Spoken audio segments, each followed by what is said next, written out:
two countries have been aiming at each other across 4 miles of water for 100 years, so long that nobody alive remembers who aimed first. Every kid on each shore learns the other shore is full of monsters. Tonight, we're going to smuggle one piece of paper across that water. And it's going to crack a war. Probably. Rannan, hi. The twins opened onto a sea cliff bunker that smelled like rust and old fear. Sandbags. A searchlight the size of my time machine. Posters everywhere. Silence is armor. Watch the water. We'd walked straight into somebody's century-long staring contest.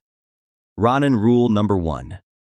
When you find a staring contest, absolutely get involved.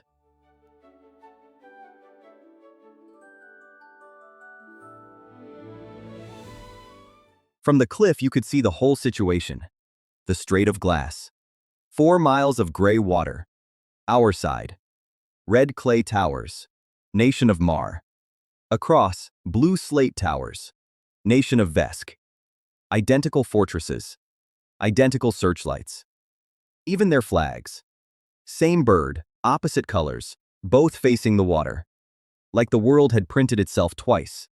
Down in the Mar town, it got worse. Because everyone was nice. Fisherfolk mending nets. Grannies sharing jokes in the ration queue. And on every wall, posters of Vesk monsters. Fangs. Claws. Glowing eyes. Coming across the water for your children. Nobody we met had ever actually seen a Vesker.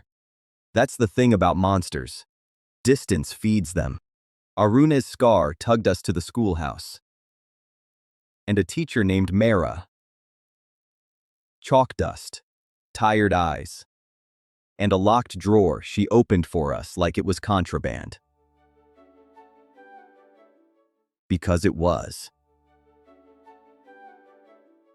Her students are ordered to draw the enemy every year for the vigilance wall.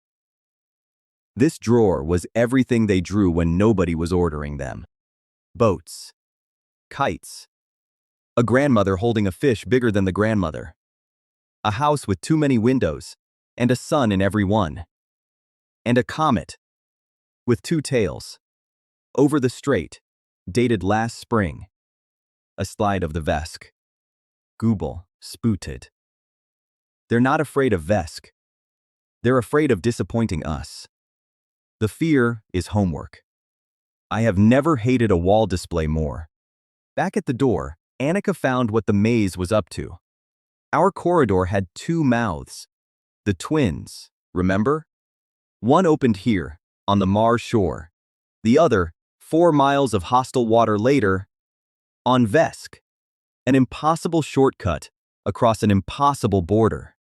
The maze is being helpful, Annika said, suspicious. Hey, when the school hands you a hall pass, walk.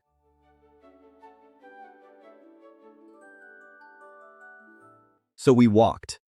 10 steps of corridor, 1 door. And out into Vesk. And I need you to understand. It was the same town.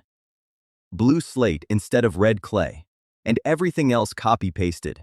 Same ration queues. Same net-mending grannies. Same posters.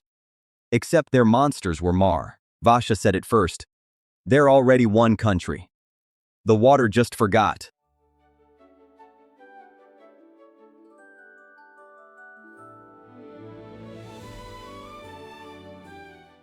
Vesk's schoolhouse had a teacher too.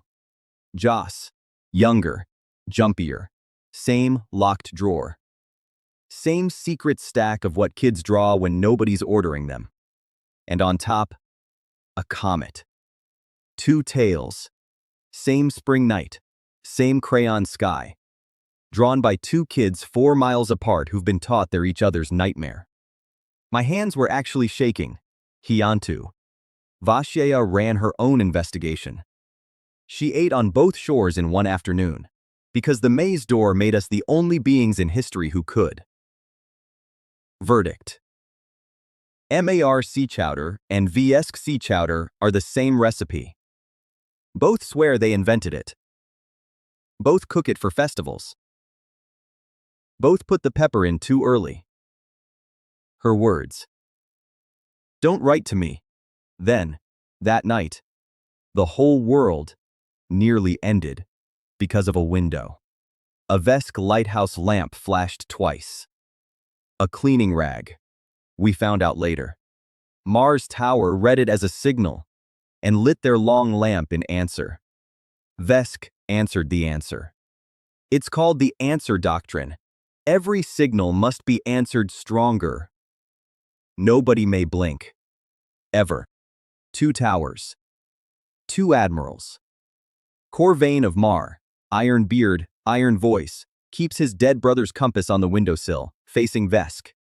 Kessa of Vesk, iron bun, iron everything, keeps a child's drawing under her desk blotter. I saw the corner of it.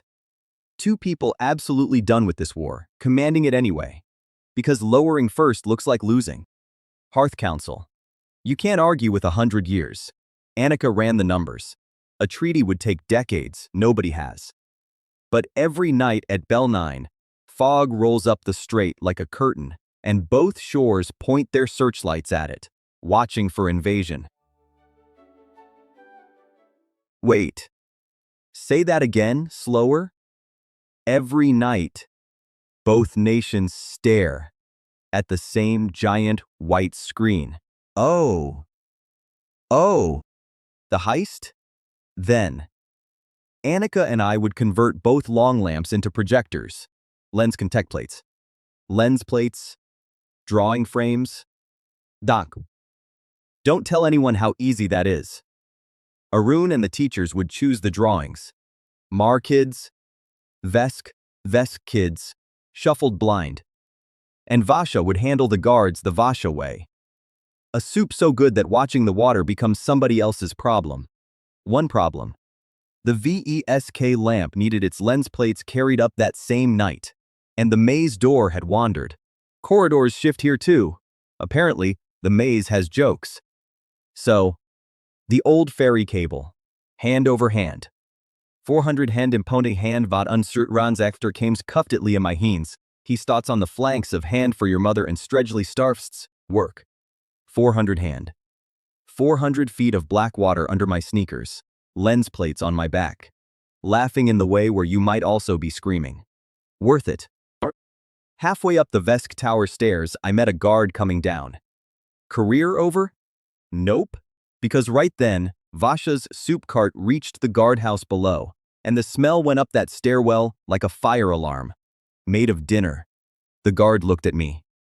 Looked at the smell. Said, "You're the new lens boy. Hurry up."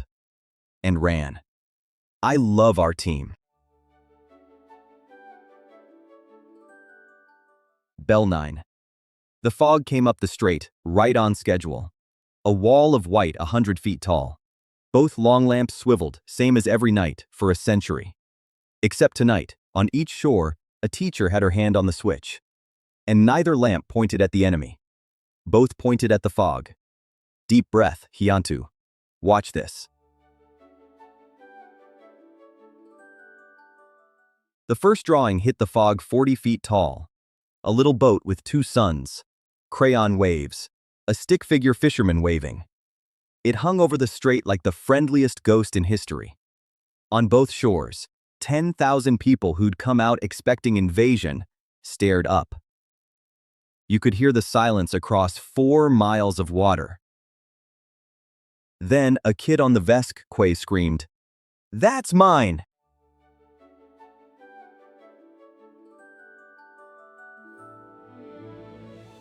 Then we let them alternate.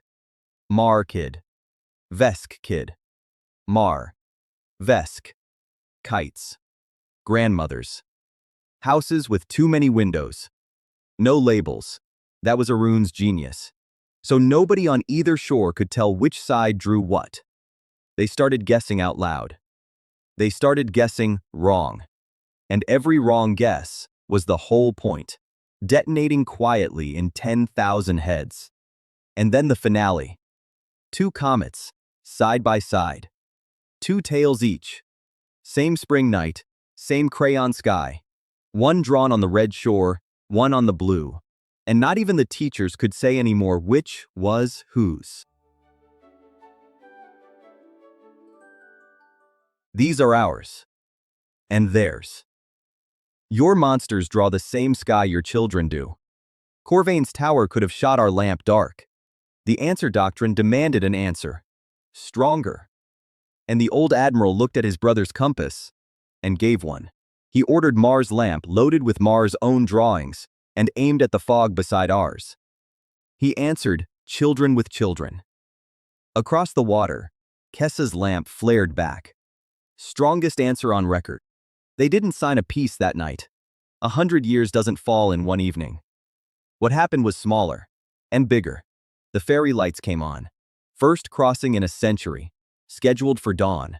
One boat, 2 teachers, 2 crates of drawings, and a cauldron of the chowder both nations invented. Kids on both quays waved lanterns till midnight.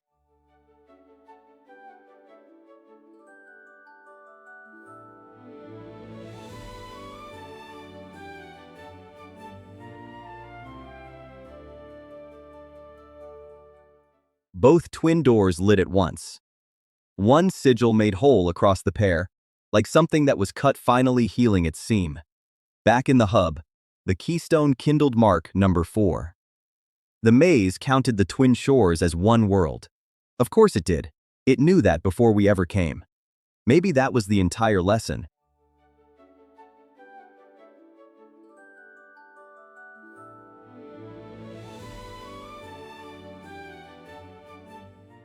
Hearth. That night, Mira gave me the spare comet drawing, and I taped it over my alcove, next to nothing, because it's my first decoration. And yeah, the homesickness got loud. I miss my basement. I miss Axiom pretending not to worry. I miss a chicken so much it's embarrassing. 4 worlds down, Maramba. Keep the machine warm.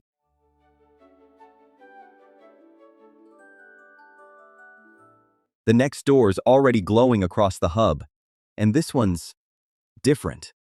Warm to the touch. Amber light leaking underneath, like a sunset under a door. The sigil. A sun. With one edge fading, like it's going out. Arun's scar answered it soft and sad. And she got real quiet. I named it the Ember Door. Nobody laughed. Yeah. Me neither. Okay, Hiantu. Question 5. Straight from the straight. 100 years of fear got cracked open by one true thing crossing the water. So, if you could smuggle exactly one truth across enemy lines into one head that really needs it, what truth do you send? Drop it in the comments. And hey, answer somebody stronger this week. Kindly. See you at the Ember Door.